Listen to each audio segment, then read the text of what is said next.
truth, logic, common sense, that gut feeling, and yes, even a little psychoanalysis, as we are once again together, you and I, to discuss Chad and Lori Daybell.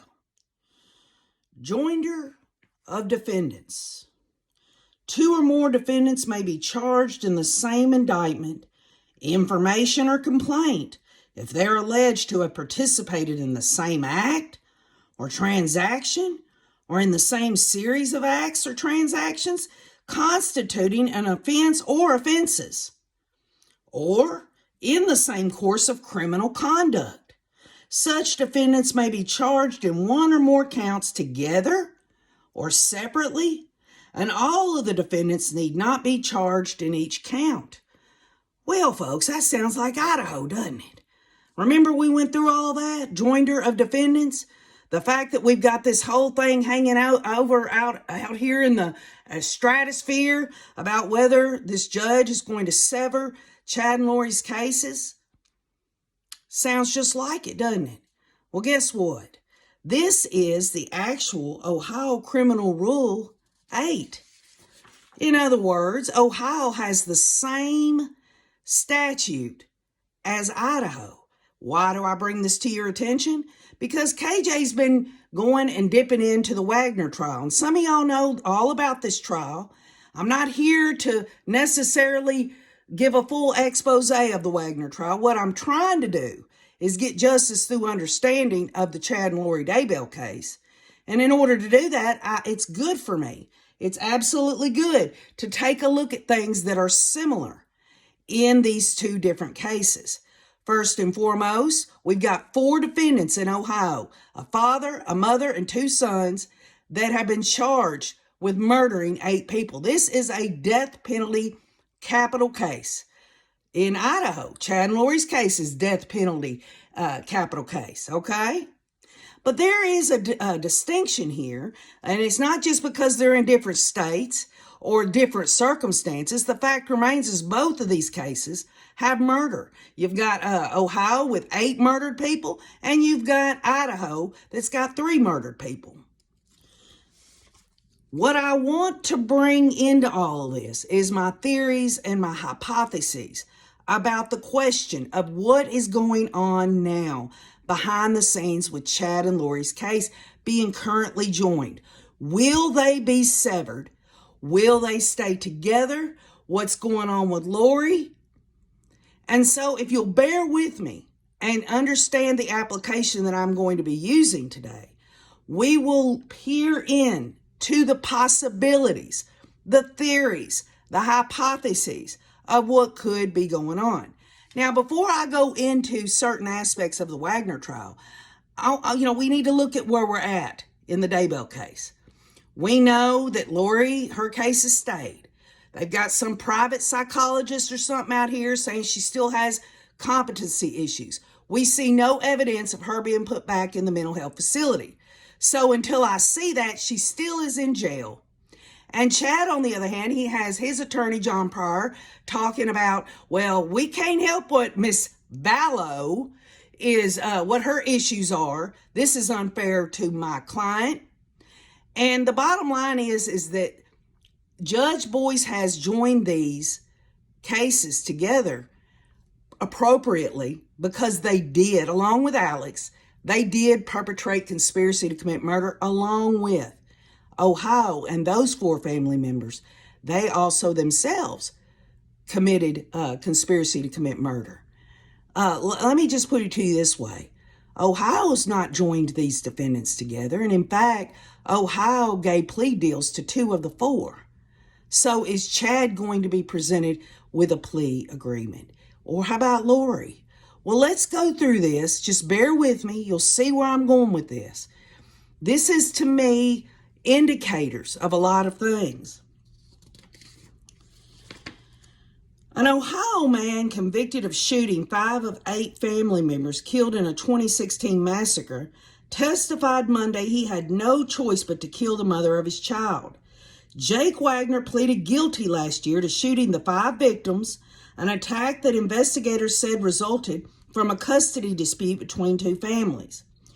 As part of his plea deal, Jake Wagner had agreed to testify against his older brother, George Wagner, in exchange for being spared the death penalty. And let me just preface this also, that the state also allowed the death penalty to be taken off the table for the other 3 members of the family. So I guess in Jake's mind, even though he says on the stand that when his grandmother confessed to fraudulently doing custody papers, that was a sign from God to him. The bottom line is Jake Wagner knew his ass was cooked. He knew it was the only way, and then he could also get up on this pedestal and say, I've spared my other family members of the death penalty. Also, we know Angela Wagner. She was approached by the state as well, and they gave her fixed 30 years to come and testify in George and Billy's trials. Now, Billy's trial isn't going to be for a while, but right as we speak, George Wagner, the older of the sons, is being tried. And the bottom line is the state, all this week, along with cross-examination from George's defense attorneys, they have been listening to Jake Wagner testify that yes, indeed, George Wagner, his brother, was involved in all this. George Wagner, whose trial has entered its 8th week in Pike County Court, faces the death penalty if he's convicted in the slaying of the Roden family near Piketon. George Wagner is the first person to go on trial for the killings. Jake and George's mother, Angela Wagner, has also pleaded guilty to helping plan the slayings and is expected to testify. Jake and George's father, Billy Wagner, has pleaded not guilty. He likely won't go on trial till next year. The 4 members of the Wagner family were not arrested until more than 2 years after the slaying. Now listen up. Special prosecutor Angela Canepa, now y'all, we've got Rob Wood, he's a special prosecutor, has not accused George Wagner, 31, of shooting anyone in April of 2016, but she said he took part in the planning, carrying out, and covering up one of the most heinous crimes in Ohio history. Now, so let's stop for a minute and let's look at everything that we know now.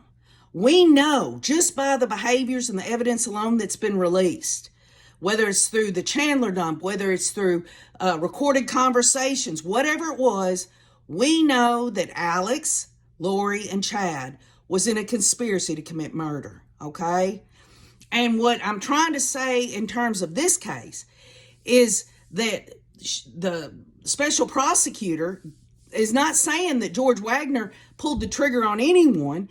And this could also apply to the fact that only Chad is charged in the actual killing of Tammy Daybell. The rest of it, Lori doesn't say anything in there that she actually killed her children or Tammy Daybell. She just conspired, okay? So you think about Angela Wagner. She didn't go to the homes of these people with her husband and 2 sons, but she did a lot in terms of buying different things. They planned this for months. She admitted it. All the evidence is there, and she took the plea agreement. Just to give y'all some background, the 2 families had been close for years. The Rodens had been friends with the Wagners for years. Okay, well, there's a difference. There's an absolute difference between being friends with another family. You got Lori actually murdering, in my view, her own children, and Chad's murdering his wife. So this is just a little bit different, but let's go through it, shall we? The Wagner family had pressured Hannah Roden to sign away custody of the 3-year-old girl that Jake and her had together, but Hannah vowed in a Facebook message sent 4 months before the massacre that they would have to kill me first. Jake Wagner, who said he feared his daughter might suffer abuse, testified Monday that Hannah Roden's comments was a tipping point when he decided Hannah, 19, had to die.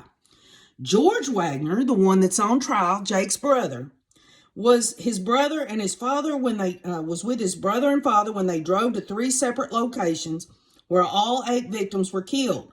Went inside with the pair and helped his brother move 2 of the bodies. Jake Wagner testified Monday that was the tipping point that led him to conclude he had to kill Hannah, who was 19 at the time of her death. He said that the other intended victims were Hannah's brother Frankie, and Chris Roden, and their father, Chris Roden Sr. The other 4 victims were killed because they could have been witnesses, Jake testified. Jake Wagner also testified that George Wagner was supposed to kill Chris Roden, but didn't fire, so Jake Wagner shot Roden himself. Defense attorney Richard Nash has said George Wagner is not like the rest of his family and had nothing to do with the killings. The Wagners spent 3 months planning the massacre, buying masks, ammunition, and a device to jam phone signals. The 2 brothers even dyed their hair in the week leading up to the killings.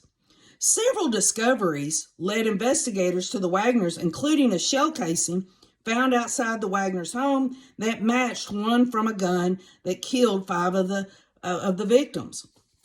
And just to let y'all know, the victims was 40-year-old Christopher Roden Sr., his ex-wife, 37-year-old Dana Roden, their 3 children, 20-year-old Clarence Frankie Roden, 16-year-old Christopher Jr., and Hannah. Clarence Roden's fiance, 20-year-old Hannah Gilley, Christopher Roden Sr.'s brother, 44-year-old Kenneth Roden, and a cousin, 38-year-old Gary Roden. So we're talking about 8 murder victims here, okay? But between all 4 of the Wagners that have been charged in a capital case, 2 of them actually pulled the trigger. George was just there, and Angela was basically doing overt acts in all of this. So where am I going with this, okay? What I'm trying to do is get my mind thinking about where this could possibly go with Chad and Lori. Oftentimes when a person is charged with a crime, someone else is indicated as well.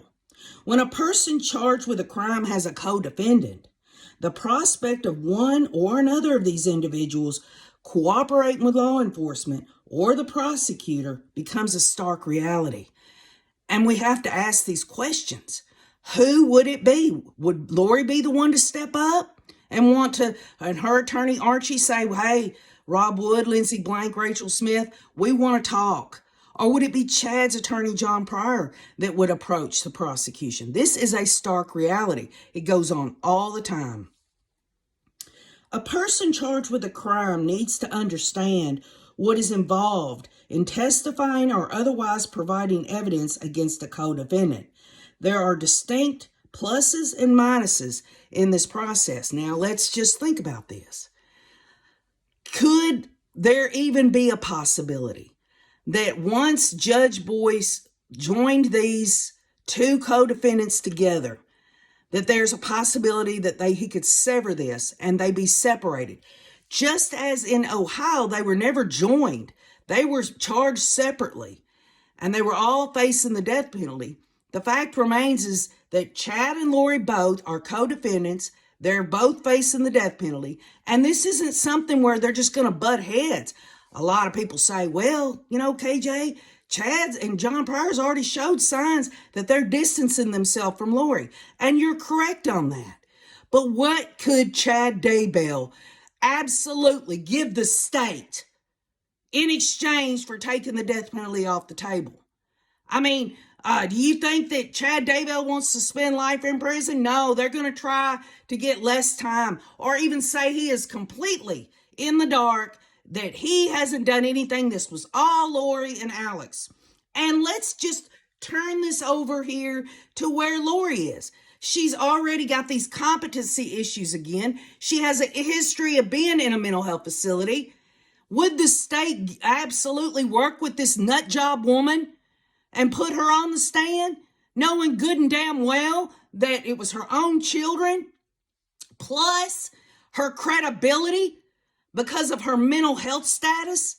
It's not going to happen. And this is another reason why I believe that the judge, in this case, he's keeping these defendants together, because the state, in my theory, in my hypothesis, is not going to approach either one of these defendants with a plea agreement. I mean, I've said it before. Who in the hell is going to believe Chad Daybell, and especially not Lori? Now, at the heart of any agreement to testify against a co-defendant usually is an agreement by the prosecutor to recommend or otherwise agree to lesser penalties being imposed on the cooperating defendant. In fact, this is the standard quid pro quo when it comes to co-defendant testifying against his or her so-called alleged partner in crime. A criminal defendant who agrees to testify against co-defendant needs to keep an important factor in mind. The court does not need to accept any agreement reached between the prosecutor and defendant, even when that agreement is made between the defendant and the defendant is cooperating. In most cases, the court will follow the recommended sentence under these circumstances. But again, why would Judge Boyce say, I'm doing everything I've done, denied John Pryor that these co-defendants are going to stay together, and he's already slammed John Pryor on it. He has not made a decision about it. It's up in the air at this point because of Lori's competency issues. The only way, folks, this is my view, and I could be wrong, the only way that either one of them would ever testify against the other is if their cases were separated. I don't believe that, number one, the state will even approach them, but even if they did, they are not going to with Lori. There's just too much of a credibility issue in that. And number two, Chad Daybell, he's already been on the record through his daughter Emma, through John Pryor alluding it in his motions, that Chad basically was framed, that Chad wants to go this route, that he was not involved in any of it. None of it. So I don't see that happening. But in many cases, there is a bigger fish defendant that the prosecutor wants to convict. In such instances, the prosecutor will be most interested in obtaining testimony or other evidence for a co-defendant. There are other cases in which both defendants are essentially equally culpable to the alleged wrongdoing. And these types of cases, cooperating with the prosecutor can be something of a race. In other words, whichever defendant gets to the prosecutor first is likely to be the one to get the deal. And we see this very clearly in Ohio versus Wagner. Billy Wagner, the father, and the older son, George, they never did. The state said it in their opening statement against George Wagner that they approached all the defendants. I don't know that to be yes, technically that's true, but they also, this is just my opinion, they approached Angela because they knew she didn't actually pull the trigger. She wasn't on, she wasn't at the properties with her two sons and husband. She was at home taking care of the kids. She did a lot of overt acts in the conspiracy to commit murder, and they gave her the deal, the sweetheart deal of the century. And the reason I believe Jake got his plea deal was because they knew that it was going to be tough to get George and Billy without, Angela could have went in there and said everything she was going to say, but Jake knew. Jake absolutely knew just from the evidence. He knew he was busted. He went out in his testimony this week and said, well, when my grandmother confessed and told the truth about how she helped forge and lie about the custody documents, I took that as a sign from God. Well, I'll tell you what, isn't it interesting that anytime these crazy ass evil people get busted, they want to turn to God. I'm one to believe you can turn to God anytime, anything. But what I'm saying is they use God to justify anything. And the bottom line is that Lori and Chad are knee deep in all of this, and the state knows that the big fish is Chad Daybell, because it's clear to me, and I'm not taking up or making Lori look less culpable. She is absolutely diabolical. Those were her children, and I believe she should get the death penalty or life in prison. But she has been proven, although I feel like she malingers some, she does have mental illness. And the state knows that that is going to be a mitigating factor. And that they can't depend on Lori Daybell to go on the stand and rat out Chad, just as they can't do it with Chad with the evidence they have that shows his involvement. So why even go get a plea deal with either one of them? A defendant in a criminal trial has a constitutional right not to be compelled to testify. The decision whether to testify is left to the defendant, acting with the advice and assistance of the defendant's lawyer. You must not draw any inference of guilt from the fact that the defendant does not testify, nor should this fact be discussed by you or enter into your deliberations in any way. And we all know that if Chad and Lori do not testify, and I don't believe either one of them will, and I'm sorry, I wish they would. The fact is that in a court of law, just because they don't testify doesn't mean that they're guilty of anything, which we know they're guilty, but you know what I'm saying. The decision whether to testify at trial belongs solely to the client. While the lawyer can decide tactics and strategy, the lawyer does not get to decide if the defendant testifies. However, the lawyer will advise the defendant as to whether he believes the defendant should testify. The defendant may then follow that advice or reject it. One of the dangers of a defendant testifying in a criminal case is that once he testifies, he has waived his right to remain silent and will likely be ordered by the court to answer questions if he refuses to do so after taking the stand. Criminal trials can be very emotional for defendants who have everything to gain or lose based on the verdict of the jury. This can be very stressful. Some people do not perform well under stress, either because they become irritated, agitated, or nervous. Another factor is the demeanor of the witness. Some people come off as credible and likable, while others appear cold and evasive. And if any of y'all could just envision Chad Daybell on the stand, in his little soft voice that everybody said he was so unassuming and all this and that, in his little red tie, blue tie, whatever, in his white shirt and his ugly ass chin, does anyone really believe that he's going to come off as credible? And there is no way in my view that Lori will ever take the stand. Period. End of sentence. She's not going to do it. Her defense attorney would be negligent, and the state of Idaho would be absolutely unethical and just totally immoral to give either one of these evil people a plea deal. One of the disadvantages a criminal defendant has on the stand is that he has not likely testified as much as the prosecution witnesses.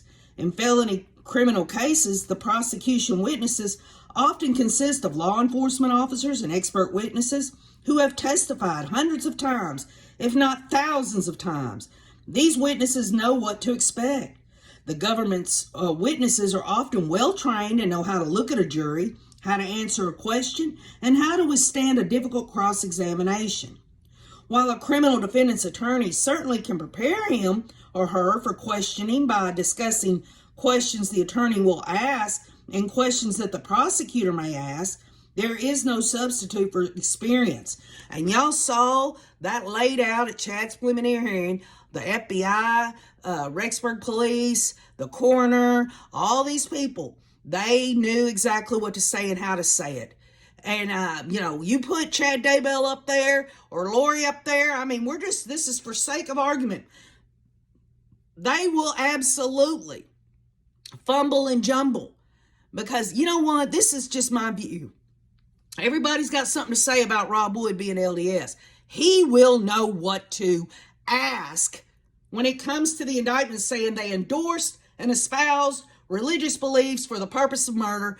Rob Wood will prove that because the jury has to look at that murder indictment that was handed in from the grand jury, and Rob Wood's got to prove that. So anyone should know, if anyone should know about what to ask, it will be Rob Wood. And by the way, in Chad's preliminary hearing, was it Rob Wood that wanted to explore that?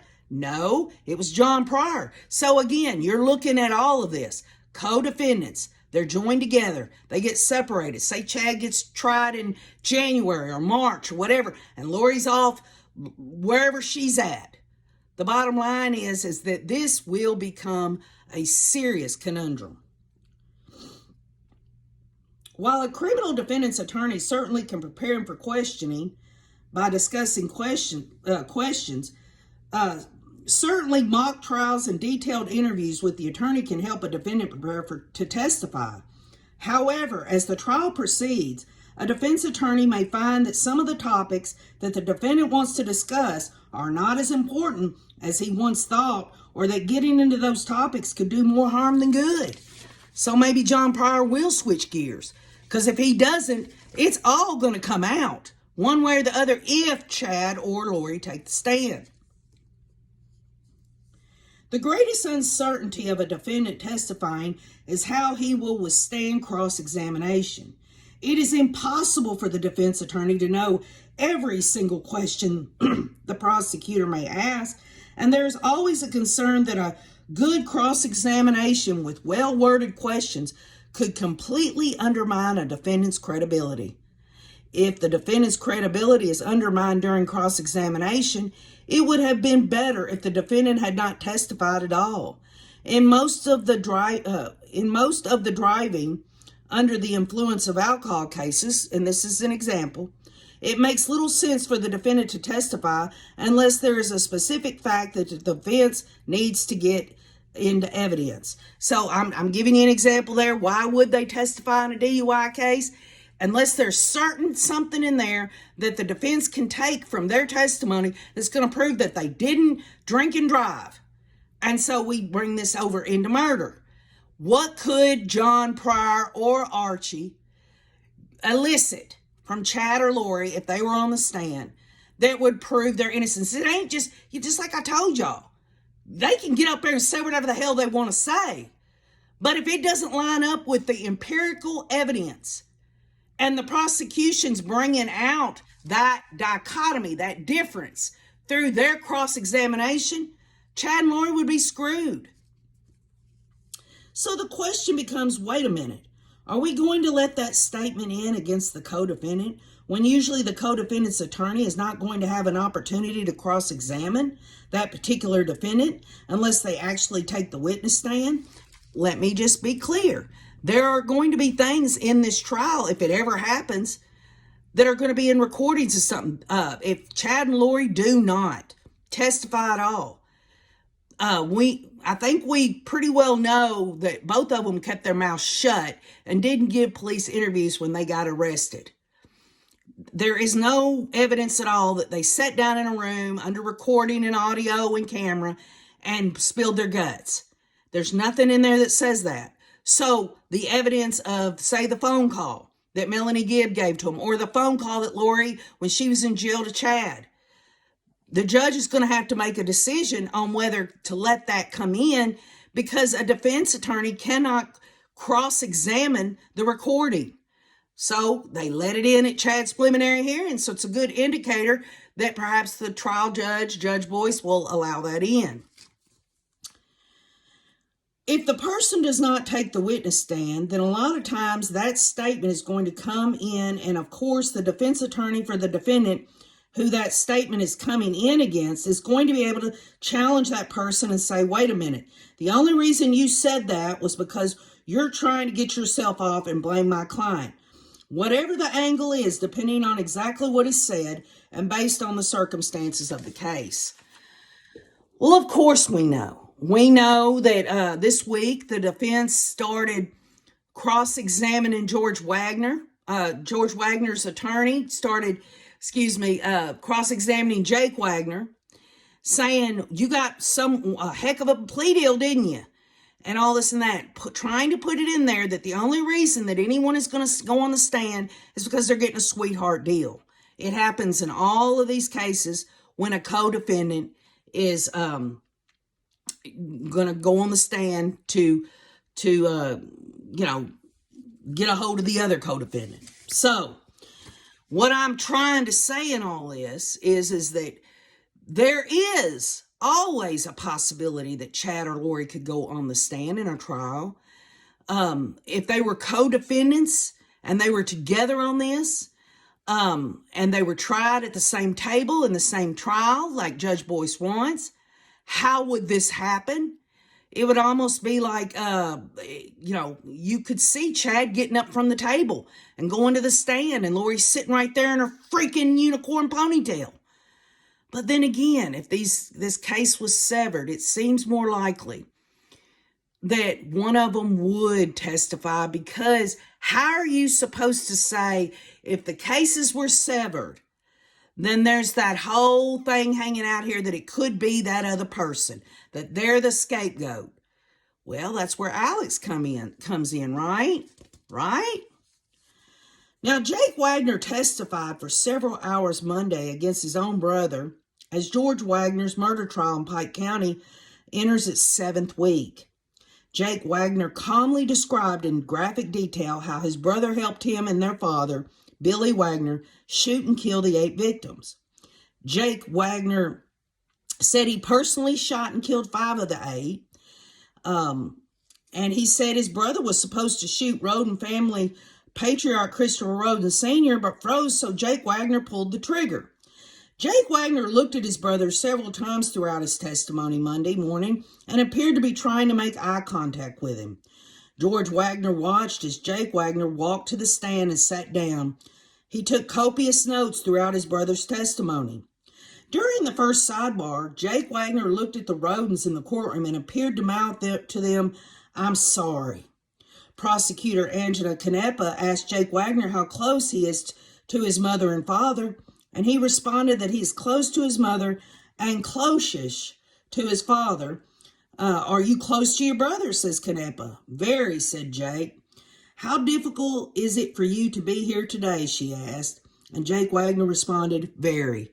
Now, could you imagine that if that question was asked, if, say, Chad decided he was going to turn on Lori, and he would have to get up there, and Rob Wood, Lindsey Blake, Rachel Smith, I don't know who would be the one to use him and ask the questions, but they would have to go through the history, and Chad would have to say he loved Lori, that he believed in Lori. And of course, then you look at this and you think, well, if you love this woman so much, then why didn't you have a relationship with her children? Why didn't you, if you was having this adulterous affair with her all this time, and if you were truly in love with her, then why weren't you meeting her children? Why wasn't you meeting the whole family of Lori? Why, Chad Daybell? Why would you get an adulterous affair and sit here on the stand and say how much you loved Lori and believed her until you found out that Lori and Alex did all this, and you just was so baffled, you didn't understand what was going on? Well, let's look at your behavior, Chad Daybell.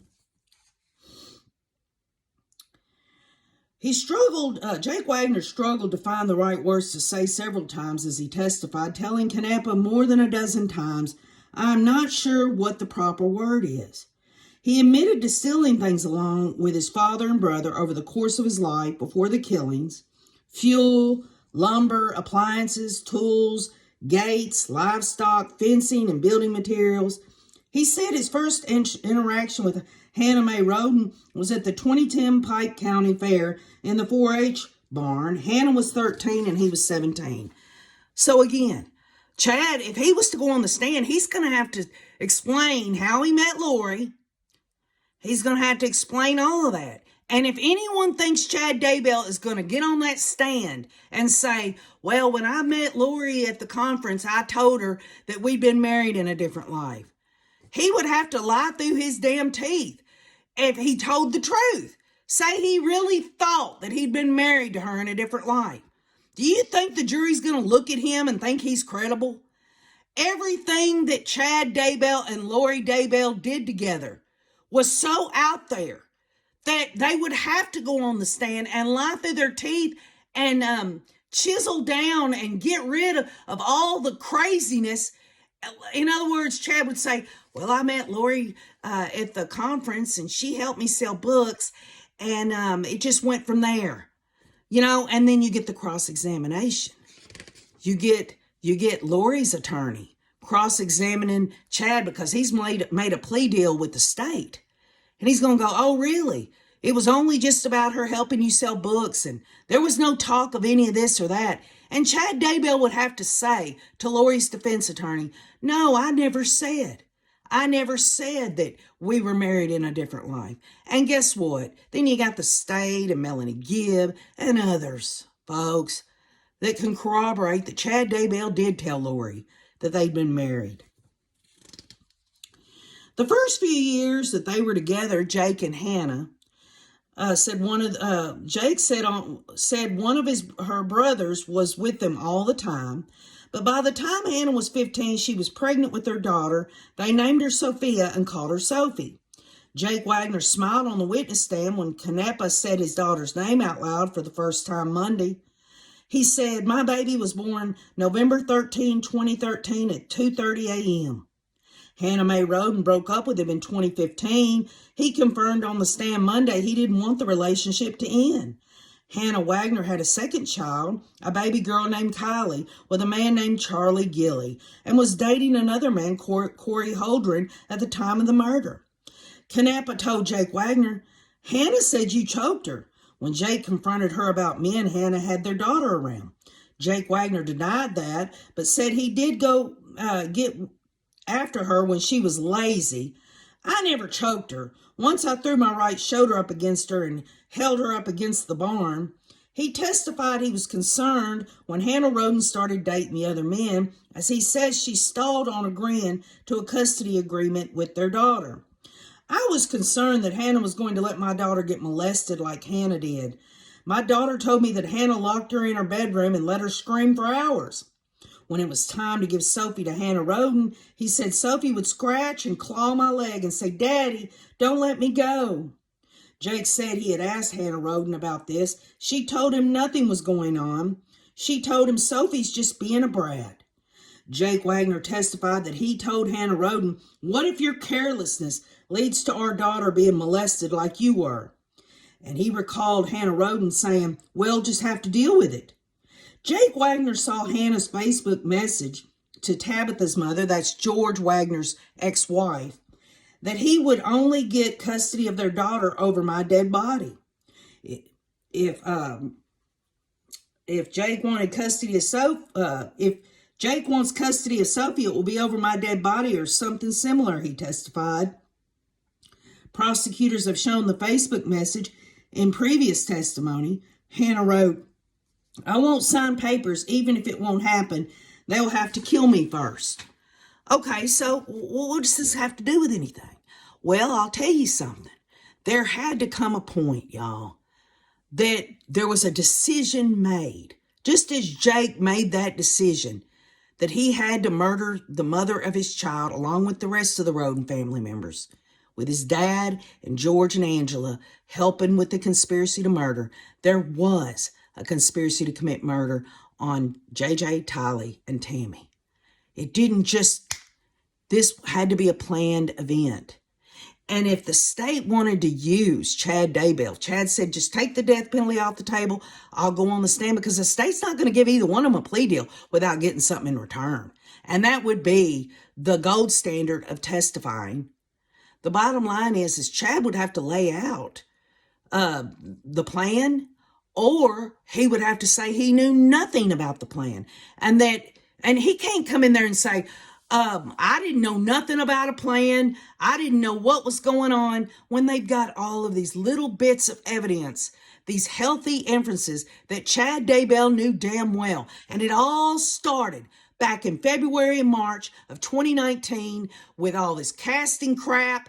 Also, they were zeroing in on Charles Vallow.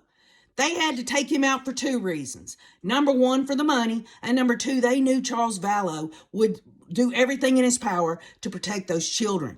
They had to get him out of the way. And it was a double whammy for them. If they could do that, then they could go on to do whatever else they did. And maybe, just maybe, this whole idea with Brandon, an attempt on his life, was something that they tried because none of this other stuff worked and there was nothing that they could get out of it. The benefits that after they murdered the children, the benefits of that was a monthly check. And they knew that was going to come to an end because at some point, Lori was going to have to tell them something, the state that was giving them benefits. Where are the children? Where are they? So it had to go into also Brandon and Tammy, getting the money that way. He told the jury he decided to kill the mother of his child after seeing her Facebook message and after their argument over their daughter's safety. He called that the tipping point. Okay, what was Chad and Lori and Alex's tipping point? The tipping point came when they knew they wanted to be together. But they had all these obstacles in this situation that they had to deal with. They had to get money and all of that stuff. I had no choice. I decided to kill Hannah. If I didn't do something, Sophie would be harmed. And Chad and Lori conveniently are saying they had to do this because these zombies and all this crap. The bottom line is if you look at this from any direction, this was their cover. This was their evil cover. They can say all they damn well want that they were saving Tolly and JJ and Tammy, Viola, and all. What's interesting about it? They never give. I don't even recall them ever giving Tolly and JJ names like they gave Charles and Tammy. Does anybody put it in the comments? Was the zombie that was in Tolly, was the zombie that was in JJ, did they give them names like Viola or Ned Schneider or whatever the hell? No. They used the cover of evil. In my view, blood atonement, so they felt like they could do it and get powerful. They were in their evil, diabolical frame of thinking, and now as they sit in the jail cell, they cannot get out. They can't be powerful. They have demon possession. They're in a jail cell. They can't go out here and devour anybody else. All they can do is inhabit the bodies of Chad and Lori. And y'all wait for Halloween night when I do that pre-record on KJ's ghost stories. These ain't coming from my imaginations. Y'all are going to understand a lot.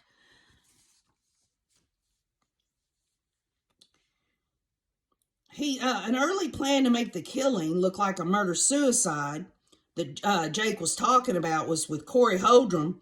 What Jake was going to do is he was going to murder Hannah, and she was dating this guy named Corey, and she was going to make it look like a murder-suicide, but Jake's father said, no, that ain't going to work. There'll be too many witnesses.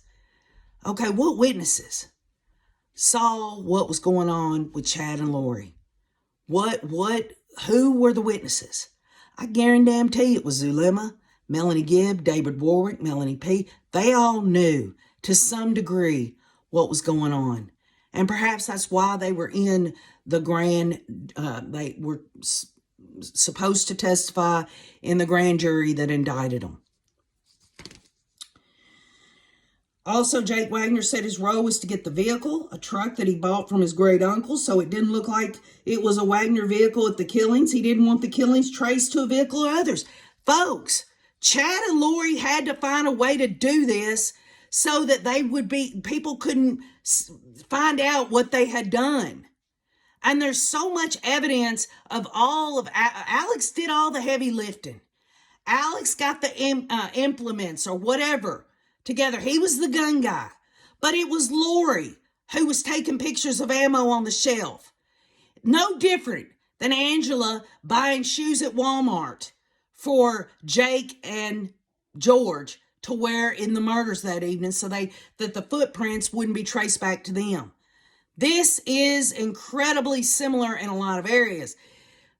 Angela Wagner is just as guilty as if she pulled that trigger, and Lori has not, in the indictment in Idaho, said she actually murdered those children or Tammy. But she's equally culpable.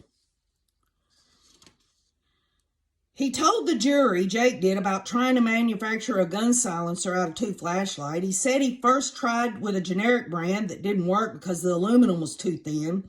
He also tried to build one out of a brand name flashlight, Magnite, but that didn't work either. Jake Wagner said he got frustrated and tossed it into the family burn barrel at their Peterson Property Road. He decided to use standard oil filters as gun silencers and told the jury that it worked. And let's think about the conspiracy to commit murder. Think about the absolute pivotal moment that Lori Ryan went over there. There was multi reasons why she rented that storage unit. And also everything that she did, the things that she was involved in. Alex, to me, was the one that actually murdered the children. But could Lori have bought the duct tape? Could Lori have gotten the trash bags? What about Chad? Chad had everyone fooled, and he was still going to see Lori. He absolutely looked a police officer in the eye and said he didn't even know her, that she was sisters to his friend Alex. And they knew that he was married to her by that time. There were so many things that lends it all.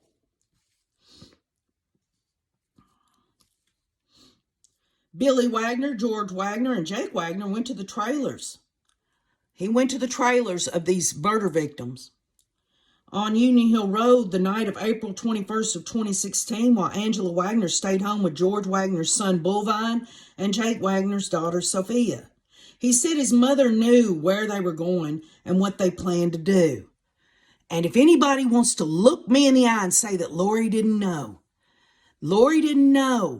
that weekend, and I believe it happened overnight that weekend that Melanie Gibb was there when she tried to call Chad's phone and Lori's, thinking Lori was asleep in the other room and the door was locked. Yeah, right, give me a break. Lori knew what was going to happen. She knew damn well that her children were fixing to be off her hands, and she was going to continue to move forward and into her new queen existence.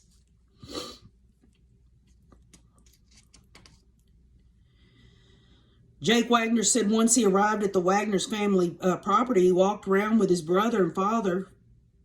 He arrived at the Roden's property. Father and brother, Chris Roden Sr.'s trailer. At that point, Billy Wagner had the cell phone signal jammer, but it didn't work because the battery died. Prosecutors showed Jake Wagner a picture of the front of Chris Roden Sr.'s trailer, the front porch. They asked him to point to where Chris Sr. was standing when Jake shot him. Jake Wagner pointed to the right portion of the front door. He testified that his father went into the trailer where Chris Roden Sr. was with his cousin Gary Roden, and then Jake Wagner heard 2 gunshots. Chris Roden Sr. was shot the most times of all the victims, 6 times in the face, once in the chest, once in the abdomen, and once in the right forearm, according to the testimony from the coroner. Gary Roden was shot 4 times in the face. Once the Wagner men reached Frankie Roden's trailer, the 3 Wagner men checked the doors to see if they were locked. Jake Wagner testified it could have been a kick-the-door-in type situation. They walked back to Chris Roden Sr.'s trailer where Jake Wagner collected his cell phone and his cousin's Gary Roden. All 3 Wagner men got into Chris Roden Sr.'s pickup truck and drove by Dana Roden's trailer. They saw no lights on and knew she was not home, so they drove about 6.5 miles to Kenneth Roden's trailer on Left Fork Road and then came right back to Chris Roden Sr.'s trailer. They got out and walked to Frankie Roden's trailer where the doors were still locked, so Jake Wagner said he tried to pry the door open with his hunting knife, but it broke off. He hoisted himself up and went through a window. He said his dad handed over his gun once he was inside. He calmly described to the jury how he walked through the trailer, past Frankie Roden's toddler son, who was sleeping on the sofa, and went into the bedroom where Frankie Roden was asleep in bed next to his fiancée, Hannah Hazel Gilley. Jake Wagner said he shot Frankie Roden in the head, which caused Hannah Gilley to stir and make a waking up sound, so he leaned over and shot her as well. That's when he noticed their baby was in the bed with them. Jake Wagner spared the infant's life and left the trailer. He said he didn't try to collect spent shell casings in the trailer because, quote, to be frank, it was a mess, unquote. Jake Wagner said he left the trailer through the back door, locking it again once he left. The Wagner man went to Dana Roden's trailer, and Jake Wagner said he went in alone through the unlocked door. He testified that he could see both Hannah Roden's bedroom and her mother's bedroom from where he stood in the hallway.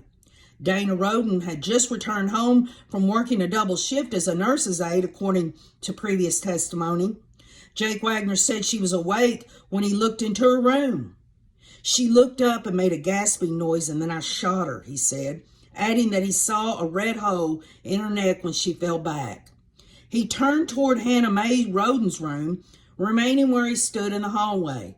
He believes she also saw him and was breastfeeding when he shot her because she was propped up. He shot Dana Roden again, this time in the head, telling the jury, "I wasn't sure that I actually killed her." Then he fired again, shooting her daughter, the mother of his child, again in the head.